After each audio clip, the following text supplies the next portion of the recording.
kachika, kahapon nga January 4, 2026 ay nagkaroon nga ang aktres ng pa-house blessing sa kanyang bagong bahay sa Ayala, Alabang Village, kung saan talaga namang star-studded nga ang naganap na house blessings dahil ang kanyang mga malalapit na mga kaibigan sa loob at labas ng showbiz industry ay present sa pa-house blessing na ito. Nakalipat na nga sa bagong bahay si Carla Estrada kasama nga ang kanyang buong pamilya.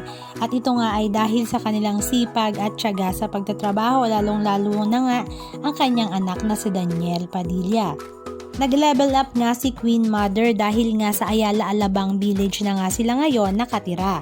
Spotted nga sa pa-house blessing ni Carla Estrada ay ang kanyang mga BFF sa showbiz industry katulad na nga lang nila Sunshine Cruz, Rupa Gutierrez, kasama naman ni Rupa Gutierrez ang kanyang panganay na anak na si Lorene.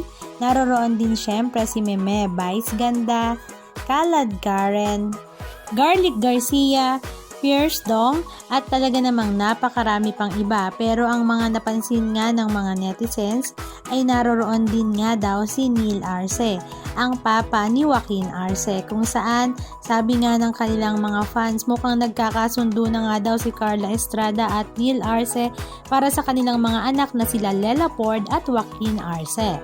Samantala, dahil nga ito ay event ni Carla Estrada, syempre hindi naman mawawala ang kanyang panganay na anak na si Daniel Padilla na naging usap-usapan nga ngayon sa social media.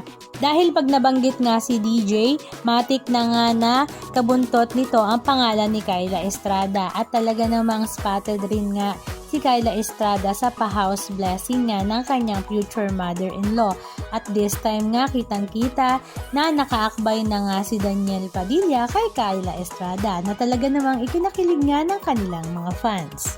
January pa nga lamang ay punong-puno na ng blessings ang pamilya ni Carla Estrada, although this time ay hindi nga present ang kanyang bunsong anak na si Lela.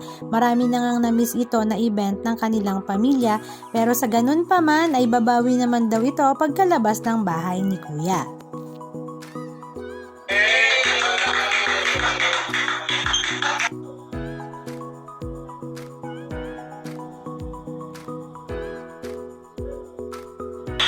Imagine pumasok tayo 2025 yung lalabas tayo 2026. Anong masasabi nyo mga kachika? Just comment down below. And please don't forget to subscribe. Thank you!